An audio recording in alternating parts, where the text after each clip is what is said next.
In Bulacan, a 1-kilometer stretch of the Daang Maharlika Highway in Baliwag is set for rehabilitation, targeting potholes and flooding that have long plagued motorists. The road rehab costs 100 million pesos. On the line now is Micah Razon for the details. Micah, how bad is the condition of the road on that stretch?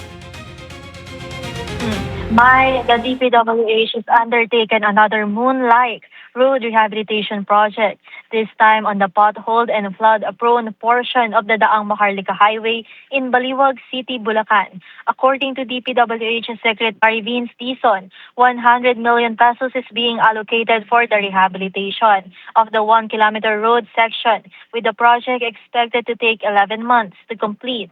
Unlike EDSA, where asphalt was used, this road is being rehabilitated using concrete. Secretary Dizon said the rehabilitation is significant because this is a major road used not only by Bulacan residents but also by motorists from Metro Manila and nearby provinces. Secretary Dizon also pointed out that the location indicated in the original project plans does not actually correspond to this particular portion of the Maharlika Highway.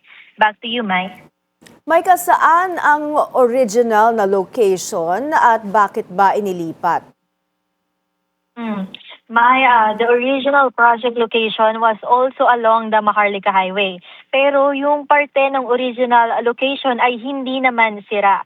So yung project nilipat sa exact location kung saan nag-inspect kanina si Secretary Dizon. Kasi yun yung section na kailangan ng repair dahil kanina nadatnan natin doon kasi malakas din yung ulan dito may sa Baliwag.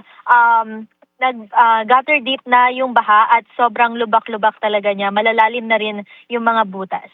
May? Micah, kamusta ang panahon dyan at may baha ba kung saan ka naroon?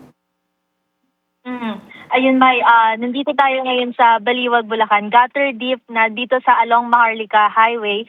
Malakas yung ulan dito, May, dahil nga daw yan sa habagat. Heavy rainfalls talaga yun na nararanasan natin dito. At yung baha naman ngayon ay gutter deep pa rin, May. Thank you, Micah Razon, reporting to us from Baliwag in Bulacan.